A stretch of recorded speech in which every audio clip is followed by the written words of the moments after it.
kata-kata yang keluar dari mulut saya sedikit keras, para warga juga ikut marah. Seolah-olah omongan saya yang hanya 1-2 ucapan saja langsung didengar. Para warga berbondong-bondong datang ke tempat di mana Nenek Darwin itu mengambil buah-buahan, yaitu di tanah saya, di tanah Laranggriyo. Tanpa berbicara apapun, para warga berteriak-teriak mengatakan maling-maling kepada Nenek Darwin.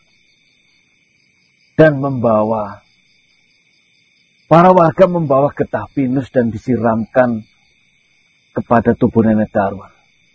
Seketika itu juga ada api dari belakang yang menyambar tubuh dari Nenek Darwin yang sudah basah terkena getah pinus.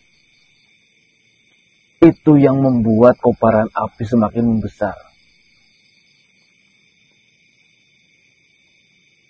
Saya masih ingat betul bagaimana teriakan, kesakitan, kepanasan dari Nenek Darwin ketika api berkobar di sekujur tubuhnya. Saya masih mengingat betul bagaimana raut wajah Nenek Darwin yang kala itu sangat merasakan kesakitan. Seketika itu, saya merasa sangat bersalah sekaligus sangat sedih akan kejadian itu. Batin saya menangis. Sebenarnya ini tidak patut untuk diceritakan. Ini terlalu kejam.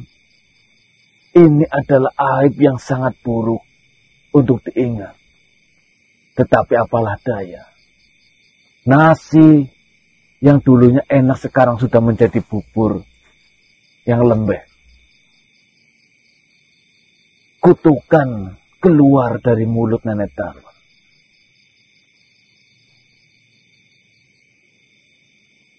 Di penghujung hidupnya, Nenek Darwin mengatakan, saya bersumpah, siapapun warga ataupun orang lain yang memakan hasil bumi dari tanah Laranggriyo ini akan mendapatkan sebuah kutukan sampai anak keturunannya. Di situ hati saya hancur, sedih, dan juga bingung. Apa yang sudah saya katakan sehingga membuat amarah para warga menjadi memuncak dan berbuat semena-mena terhadap Nenek Darwin. Saya tidak habis pikir. Saya yang dulunya manusia memiliki hati, kenapa tiba-tiba menjadi sesosok iblis yang sangat mengerikan seperti itu? Berarti kesimpulannya yang satu, jenengan melakukan hal itu antara sadar dan tidak sadar. Iya. Setelah saya bertemu dengan beliau, pria tua yang duduk dan mampir beristirahat di kubu saya. Dan hingga saat ini tidak pernah menemuimu lagi, pria itu? Tidak. Lalu, ketika terjadi sebuah pembakaran, apakah kau tidak melihat sesuatu benda yang dia bawa? Benda yang dia tinggal? Atau yang tempat dia tinggal? Semacam batu atau mungkin apa itulah peninggalannya? Seingat saya dan sepenglihatan saya tidak melihat apapun. Yang masih terbayang-bayang hingga saat ini adalah raut wajah Nenek Darwin yang kesakitan dan teriakannya. Berikut kutukan yang keluar dari mulutnya. Hingga membuat warga di Laranggriyo yang mereka sebenarnya tidak tahu apa-apa menjadi terkena ikut imbasnya. Saya benar-benar menyesal.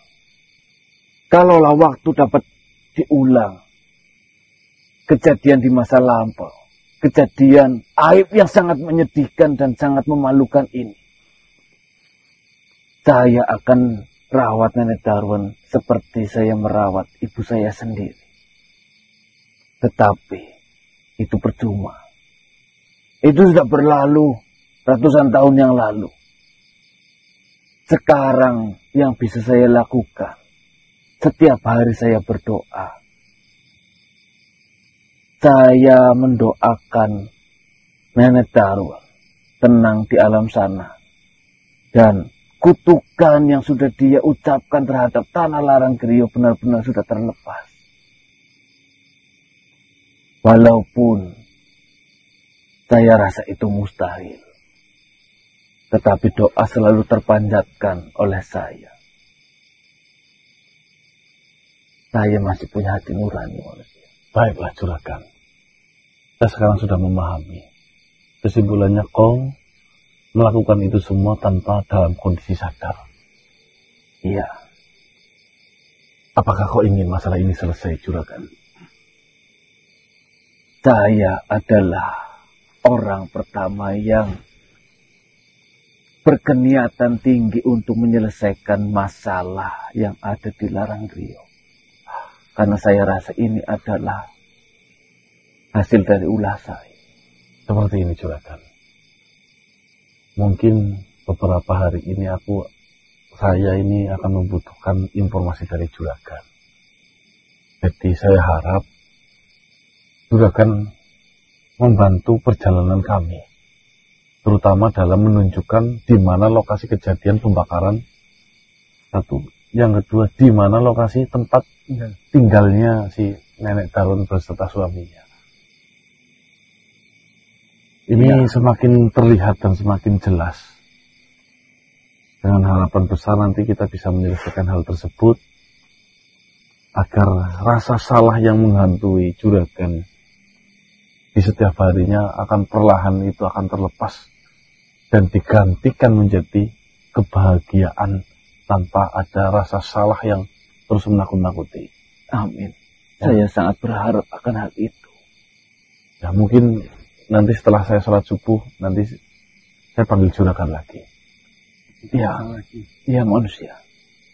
Saya percaya mungkin terbebasnya Laranggriyo itu melalui perantara kalian. Saya yakin itu. Semoga saja Allah benar-benar mengirimkan kesatrianya untuk menyelesaikan masalah yang ada di Laranggriyo ini.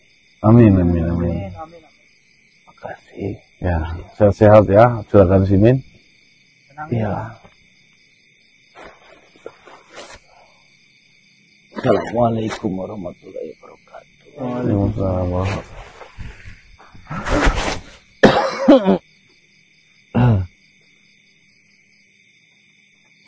Baik teman-teman,